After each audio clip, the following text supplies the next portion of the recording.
성경은 신구약을 약속이라고 말합니다. 그 언약이라고 하죠. 그래서 예배의 시작도 약속이고 마지막도 약속인데, 약속을 이어가는 핵심은 한마디로 복이라는 겁니다. 이 복의 통로가 또 약속이에요. 언약이에요. 그런데 이거는 단지 언제 그것이 오는 것이 아니고 항상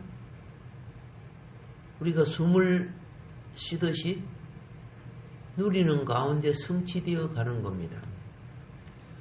과일나무가 열매를 맺을 때 열매 맺는다라고 탁 맺어지는 거 아니잖아요. 꾸준히 뿌리와 줄기, 가지, 잎이 동화작용을 일으키고 계속되는 가운데 나중에 아름다운 열매가 되죠. 하나님 나라도 그렇게 생명의 성장으로 형성되는 거예요.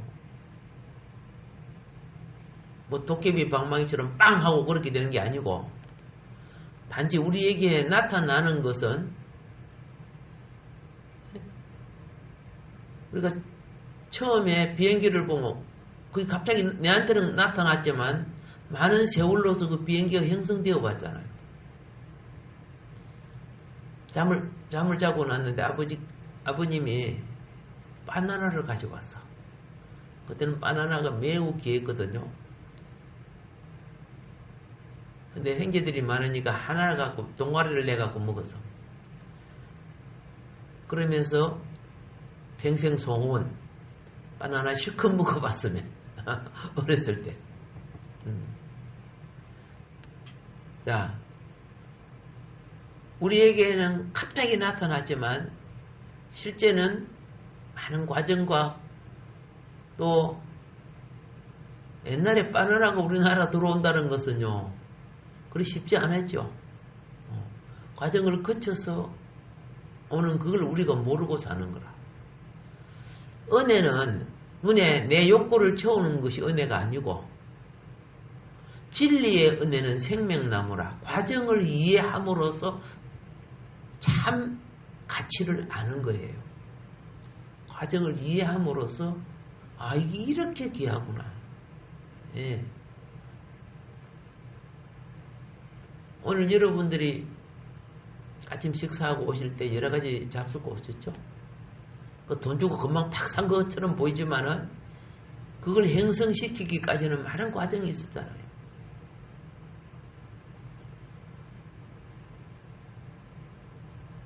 자, 하나님이 우리에게 다가오셔서 축복을 선포합니다. 예배는 우리의 믿음이 연락하는 시간도 되지만 하나님이 우리에게서 축복하는 시간도 되는 겁니다.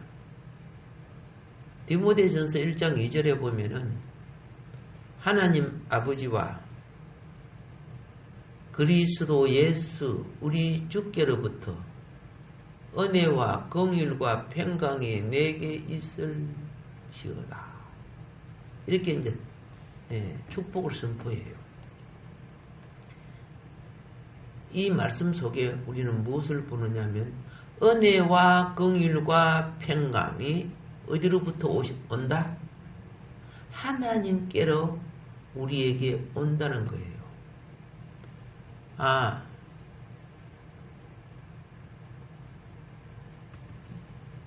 내가 굉장히 그죠? 신령한 복을 받았다. 은혜와 긍휼과 평강. 이거는 문자적으로 기록했다고 되는 것도 아니고 무슨 물질을 갖고 있다고 되는 것이 아니잖아요. 은혜와 긍휼과 평강은 모두 생명의 문제예요. 생명과 생명의 누림의 문제예요. 우리는 이런 신령한 복을 받는 겁니다. 예. 은혜와 긍휼과 평강이 한마디로 뭡니까? 하나님 자신의 사랑이 우리에게 임하는 거예요. 하나님 자신의 사랑. 사랑의 내용 중에 하나죠. 그래서 우리는 이 축복이 선포될 때 우리는 아멘 하고 응답하는 거예요. 그래서 아멘 하고 응답하는 감사의 반응이 뭐냐? 또한 찬송인 거예요. 찬송. 예. 주님을 찬양한다고 말입니다. 그리고 예배 때 대부분 예배 마무리를 할 때 또 하나님의 위로의 약속을 받습니다. 그 위로의 약속이 고린도후서 13장 13절에 보면은 우리 주 예수 그리스도의 은혜와 하나님의 사랑과 성령의 교통하심이 너의 무리와 함께 있을지어다. 이렇게 하나님이 약속합니다. 쉽게 말해서 내가 너와 함께 있다. 그런데 어떻게 있느냐? 죄인이 하나님을 만나려고 하면 대속의 은혜가 있어야 되고 대속의 은혜를 입은 자가 하나님의 사랑을 누리고 하나님의 사랑을 누리는 자에게 성령이 왕래해 주시는 거예요. 교통하는 거예요. 남북한이 딱 막혀있으면 교통 안 되죠. 여러분 몸속에 피가 안 돌면 죽지요. 근데 성령의 교통은 성도의 신앙과 끊을 수가 없는 거예요.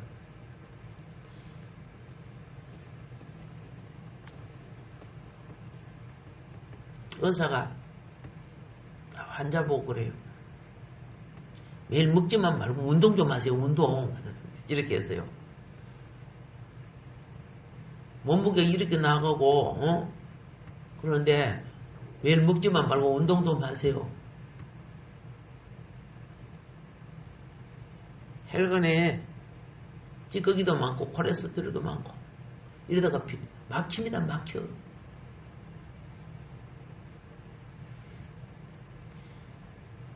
여러분 가장 기본 운동이에요. 영적으로 가장 기본 운동은 기도 운동이에요. 가장 기본 운동. 근데 되게 안 하잖아요. 운동도 시간 맞춰서 하는 것도 있고 온전히 기도도 온전히 경배하는 기도가 있고 무시로 하는 것은 어떤 기도입니까? 내 생활을 하면서 하는 기도죠. 그래서 이 기도를 통해서 영의 교통함이 온다는 거죠. 기도는 성령의 교통의 통로입니다. 예. 그래서 집에서 아이들부터 시작해서 사람하고 이야기만 하지 말고 하나님하고 이야기하는 걸 자꾸 훈련시켜야 돼요. 보이지 않을지라도 하나님하고 하나님 찾고 짐승은 신을 못 찾잖아요. 그렇죠? 신의 인격을 모르니까. 근데 우리는 예배가 바로 그거 아닙니까? 창조주, 구속주, 오늘 우리를 보호하시는 그분을 교통하는 것, 찾는 거예요. 그래서 예배는 언약적 예식이다. 언약적 예식이다. 제1계명은요, 언약과 관계가 되는 거죠. 우리가 지금 제1계명을 하고 있는데, 예배를 통해서 구원자이신 하나님 앞에 구원 백성이 약속을 따라 만나는 시간이에요. 예배 시간이에요. 자, 구약의 예배는 율법 원리가 있어가지고 하나님의 노여움을 누구뜨리는 임시 처방이 있었습니다. 그래서 궁극적으로 제3을 받은 것이 아니고 진노를 보류하는 역할을 해요. 짐승을 잡아들인다고 제3 받는 거 아니에요. 그런데 우리 이 죄인을 심판하지 마시고 우리 이 죄인을 궁극적으로 내 죄를 사해 줄 그분이 오시기까지 심판하지 마시고 우리를 어떻게 해요? 지켜주시고 붙들어 달라고. 그래서 속건제, 속죄제 다 짐승 제사 드리고, 그래서 다시 죄 안 짓고 바로 서겠습니다. 이런 것이 이제 번제라고 하는 거죠. 타심하면서. 그래서 내가 이 진노로부터 유복, 심판을 안 받고 내가 다시 하루하루 살아갈 수 있는 은혜를 입어서 그 기쁨을 누리는 걸 하목제라고 하는 거예요. 예.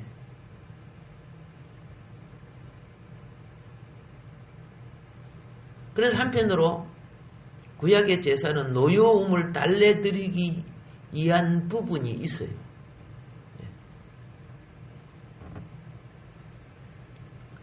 그런데 신약의 제사는요, 궁극적인 제사함을 입은 자들이에요. 하나님의 아들이 궁극적으로 제 문제를 해결했잖아요.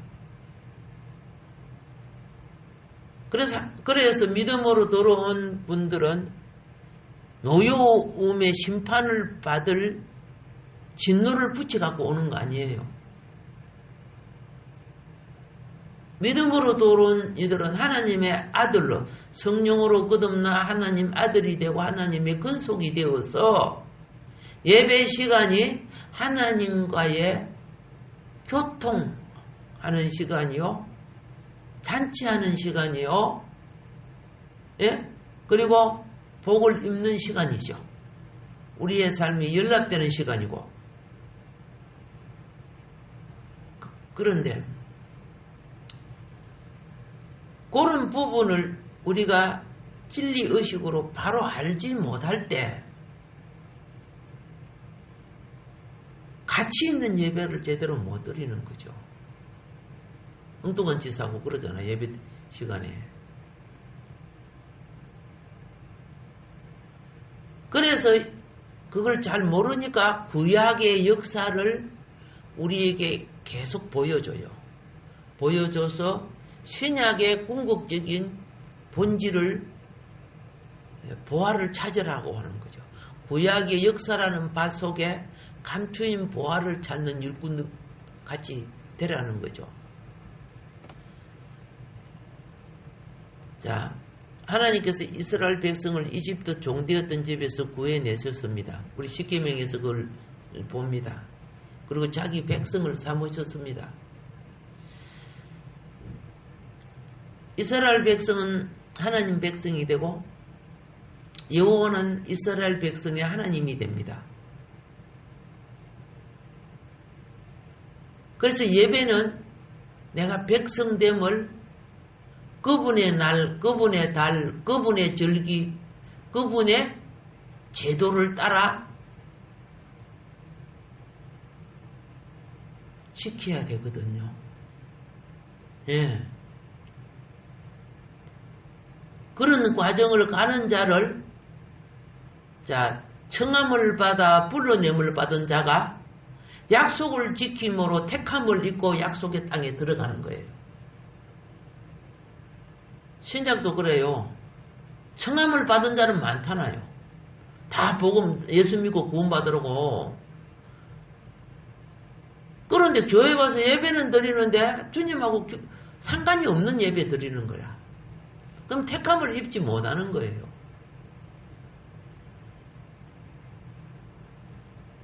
예수님이 그래, 청함을 받은 자는 많대, 택함을 입은 자가 많다 그랬어요?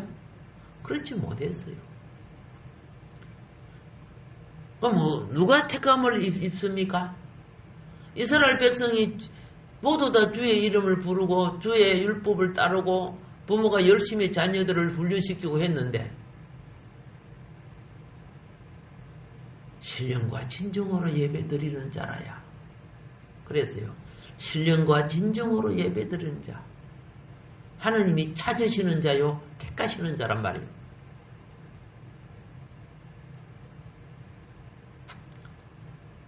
그게 굉장히 필요해요. 예배 드릴 수 있는 기회와 은혜를 입는 기회가 이 목숨이 갈 때까지 있지만은 그래서 우리는 이스라엘 백성들이 절기를 왜 준 줄 아세요? 절기 때요. 이제 절기는 성인식을 한 자들이 예? 그때부터 이제 절기에 참석할 수 있어요. 어린 애들이 참여하는 그런 의미가 아니고 안식일을 다 지키고 예배 드리고 했는데 안식일 예배 다 드린다 지킨다고 말입니다. 그런데 절기 때는 1년에 3번 어디 가야 돼요? 예루살렘에 올라가서 일주일 동안 드려야 돼요. 왜 그럴까요? 일주일 사이에 일을 하고 하루 주님 앞에 가서 드린다고 신령과 지성이 잘 안 되지요. 근데 일주일 동안 계속 드릴 때는 내 일을 접어놔야 돼요. 이때 변화가 오고 회개가 오고 깨우침이 오고 성장이 시작되는 거죠. 예수님도 10몇 살, 3살입니까? 12살입니까? 유대인들 성인식 하는 날이에요. 예루살렘 올라가서 성인식에 참여하고 그때부터 거기 제사장들하고 말씀 공부하고 막 토론하고 그렇게 하죠. 그러면서 하나님에 대한 이해를 더해가는 거예요. 근데 그런 것이 신약에서 교회에서는 부흥회, 사경회 그런 걸 놓고 하는데 세상이라는 목구멍이 포도청이라고 그죠? 직장이나 이 모든 것이 사단들이 그죠? 하나님 못 속이게끔 경제를 그렇게 만들어버리는 거예요. 하나님 앞에 시간을 내서 와서 드릴 수가 없어요. 이스라엘 나라는 그게 가능한데, 그 절기를 위해서 회사도, 공장도, 그죠? 가동을 중단시키고, 또 농사도, 뭐 이런 식으로 할 수 있어요. 그리고 이제, 목축은 누가 합니까? 참여 안 하는 여인들이 있잖아. 노인들이 있잖아. 이제 그 사람들은 할 수 있잖아요. 예. 그래서 하나님의 관계를 깊이 체험하는 과정들이 필요하다고 말합니다. 근데 이 시대가 너무 바쁘다 보게 참 그게 안 돼. 그렇다고 가정 예배가 되살아납니까? 그것도 힘들어서요. 시간이 갈수록 보암직한 것들이 얼마나 많고 먹음직한 것들이 얼마나 많아. 오늘날 같이 이렇게 수많은 걸 볼 수 있는 시대가 없었어요. 오늘날 같이 이렇게 수많은 음식 종류가 생긴 거 없었어요. 그래서 하나님의 자녀들도 생명나무로 안 가고 선악나무로 가는 거예요. 세상을 대표하는 것이 선악나무 아닙니까? 생명을 대표하는 것이 생명나무. 교회는 생명나무예요.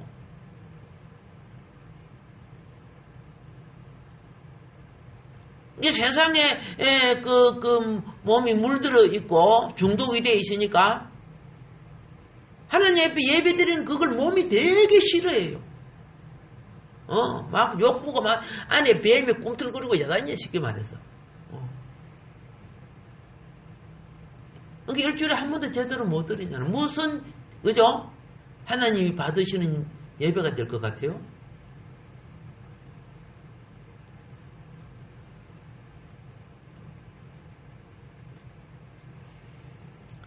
하나님을 찬양하는 것이 내 즐거움이 아니잖아. 본질은 내 혼의 즐거움이 아니잖아. 내 영이 하나님 앞에 연락됨으로 하나님의 영으로서 내가 공급을 입는 거 아니야. 예. 나도 성가대 해봤어요. 예? 근데 다른 것보다 그게 편하고 좋아요. 노래 부르니까 즐겁고. 근데 어떻게 해요? 밖에 나가서 추운데 뛰들고 말이야. 봉사하고 전도진 하나 주고 큰 교회는 차량 봉사하고 되게 성교다 하고 싶은 거야. 큰 교회는 수준이 안 되면 안 돼. 수준이 안 돼서는 안 받아들이잖아. 그런데 본인은 한편에 거기 내 즐거움이지만은 그죠? 연락 안 될 수도 있다고 말입니다. 아무리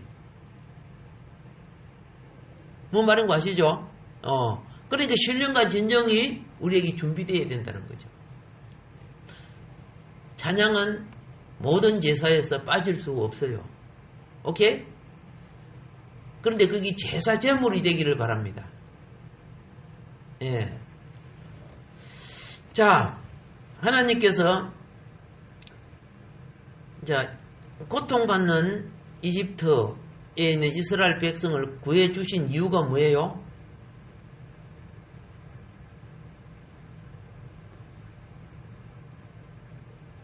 (400년) 전에 오래전에 아브라함에게 하셨던 언약 때문 아닙니까? 그래서 출애굽기 2장에 그렇습니다. 출애굽기 2장 24절 25절에 보면은 뭐라고 되어 있습니까? 하나님이 그들의 고통 소리를 들으시고 하나님이 아브라함과 이삭과 야곱에게 세운 그의 언약을 기억하사. 아브라함과 이삭과 야곱 나오죠? 아브라함과 이삭과 야곱에게 세운 그 언약을 기억하사 하나님이 이스라엘 자손을 돌보셨고 하나님이 그들을 기억하셨더라. 이렇게 기록하고 있습니다. 이 세상의 수많은 관계도 약속 관계예요. 약속. 나라의 법도 약속이에요. 은행과의 관계도 전부 약속이죠. 다 약속이야. 약속을 어기면 부도나는 거죠. 하나님 관계도 약속이라니까. 그럼 우리가 하나님 관계에서 부도를 많이 냈어요? 적게 냈어요? 예, 부도는 많이 내놓고 복은 다 단락한다라니 보고. 부도 내는 거는 당연한 거고.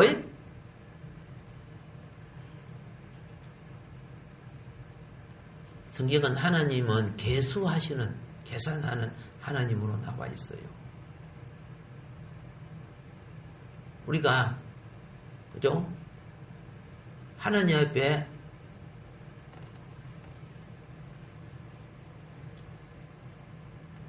떳떳하고 합당한 은혜는 그렇죠?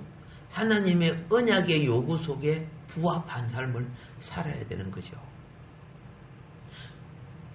자식이 부모에게 부합되지 아니할 때로 밥 먹여주고 재워주고 다 하잖아. 그런 거는 기준 이하의 신앙생활을 한다는 것이에요.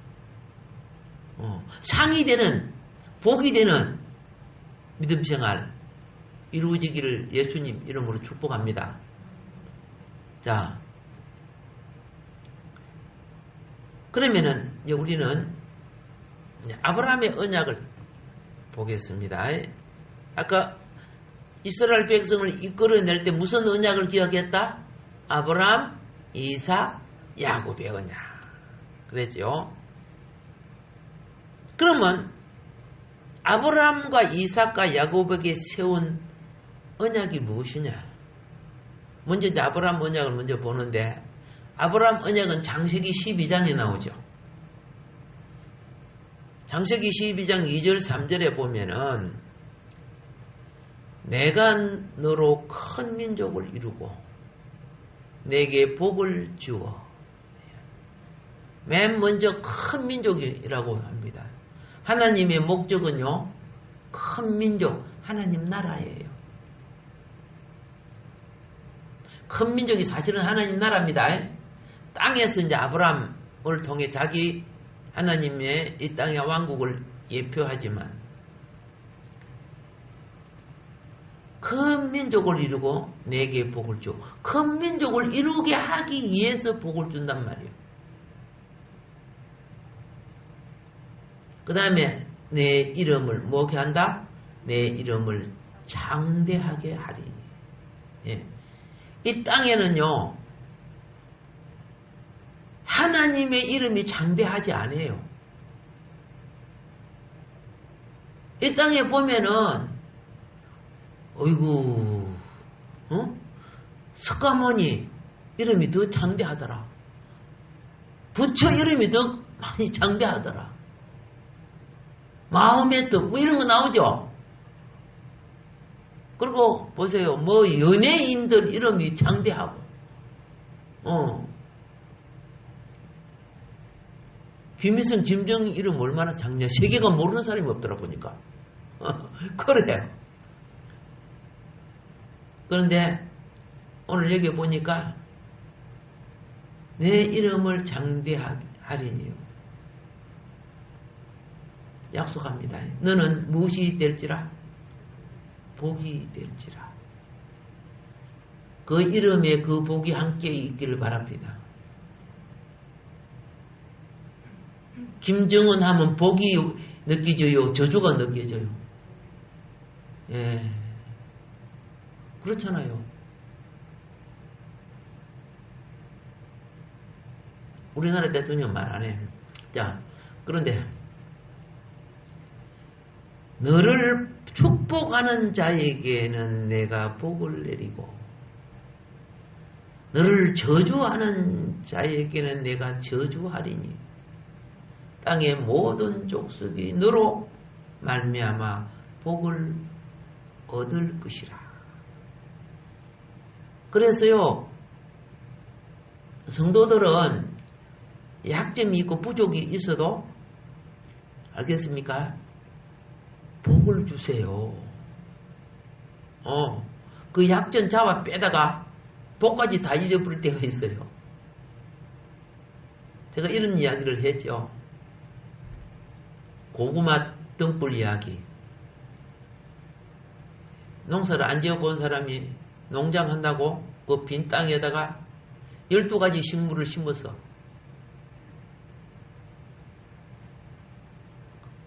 근데 새로운 땅에서 콩을 심어 놓으니까 콩밥 몇 개 별로 없더라고요.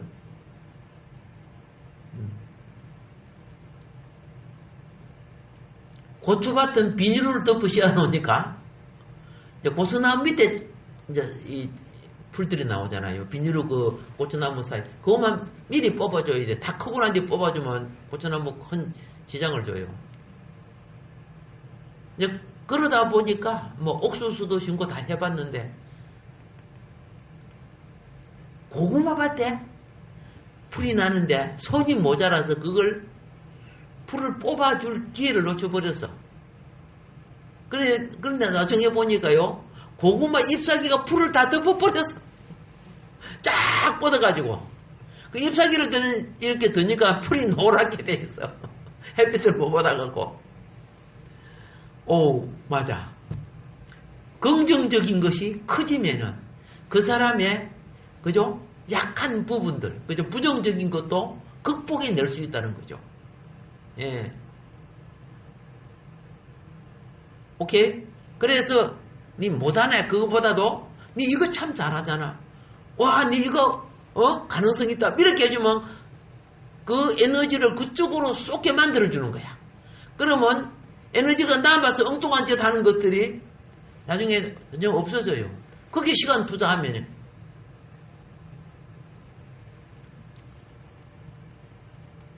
하나님이 아브라함을 우상의 소굴인 갈대아 우르 땅에서 불러냈습니다. 예. 아브라함이 제 소굴에 있었지요. 영적인 환경에 보면은. 오늘 이 도시권은 보세요. 영적인 환경으로 보면 막 제 소굴이요. 끼어있지 않으면 다 물들게 돼 있어요. 그래서 소굴에서 건져내시면서 불러내시면서 복을 약속했어. 이 갈대 우르의 땅은 저주의 땅입니다. 저주의 땅에서 불러내서 복을 약속합니다. 2절 3절에요. 복이 5번 들어있어요. 예. 그래서 아브라함과 언약 맺은 이 언약은 이제 전주곡이죠. 아브라함, 이삭, 야곱이 있으니까 시작인데 불러낸 후에 10년이 지났는데 큰 민족은 무슨 큰 민족이야. 난 아주 테트 생활하고 있는데. 그래서 아브라함이 나이가 굉장히 많고 자식도 안 줬잖아요. 그게 세상 방침을 따라 자기 스스로 다메섹에서 종으로 사온 엘리에셀을 자기의 유부로, 자기 그게 장자로, 다른 말로 자기 기업을 이어줄 자로 삼아버리죠. 자기 마음속에서. 그래서 하나님이 착 나타나니까 하나님이 에게 아브라함아 나타나가지고 내가 내 후손에게 복을 주리라는 게 아브라함 속에서 뭐라 했습니까? 자식도 없는데 아브라함아 이 나와봐. 나오니까 하늘을 봐. 별이 총총하고 많으니까 네 자손이 하늘의 별과 같진다. 어찌 우리 아마 그런데 그걸 믿었다고 돼 있어요. 예. 창세기 15장 6절에 보면은 하느님이 그 믿음을 의로 여기셨다. 예, 우리의 의는 내 행위에서 오는 것이 아니요. 하나님의 언약을 온전히 믿음으로 의롭다함을 받는 거예요.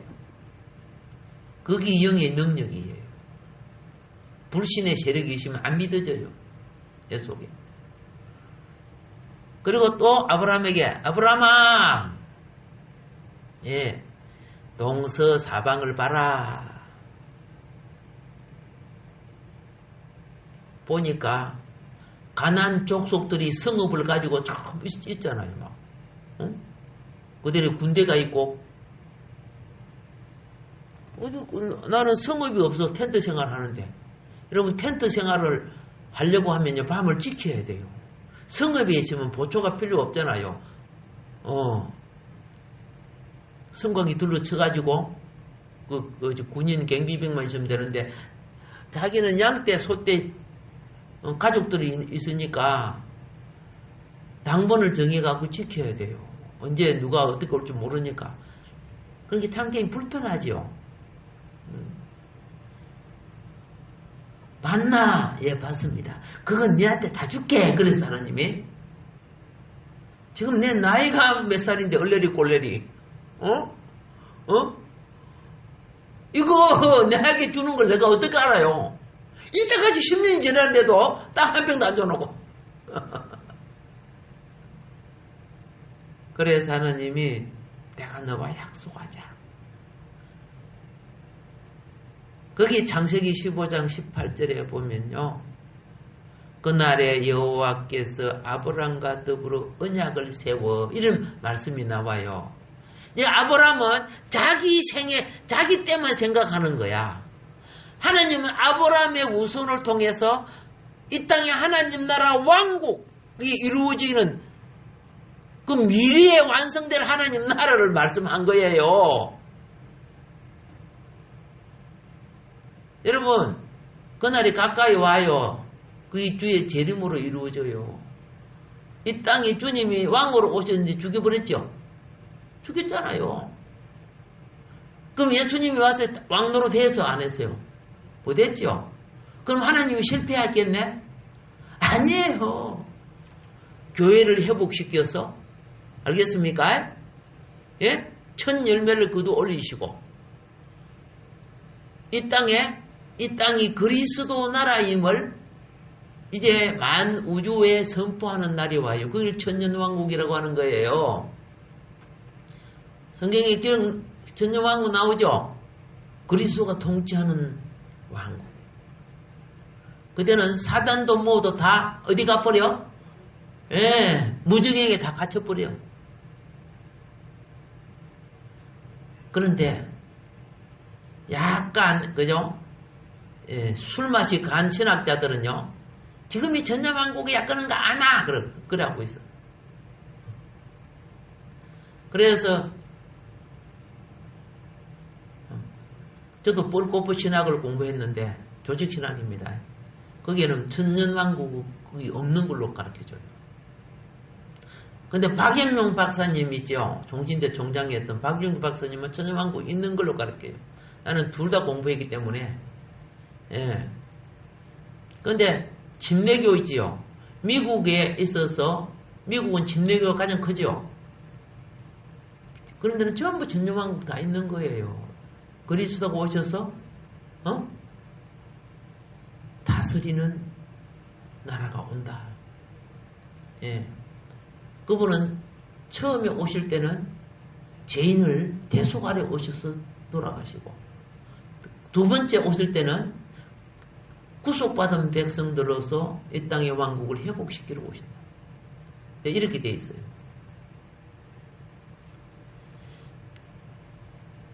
자, 십자가의 구속의 진리는 다 똑같은데 다가올 미래에 대해서 각자의 견해는 학자들마다 차이가 있습니다. 이제 우리는 알았습니다. 아브라함에게 예배를 통해서 주어진 언약이 너로 하여금 첫 번째 복이 뭐예요? 큰 민족. 오늘 여러분과 나를 통해 하나님 나라의 큰 민족의 백성, 그거 이루겠다는 거야. 이 땅에 이 왕국이 성취될 그날 우리는 예배를 성리하기를 바랍니다. 기도하겠습니다. 주님 의지합니다. 주님 의지합니다. 주의 백성들 오늘 언약에 참여하여 깨우치게 하심을 감사합니다. 복 주소서. 남복의 그런 대신 하나님, 바로 언약이 복인 줄 깨닫게 하여 주소서.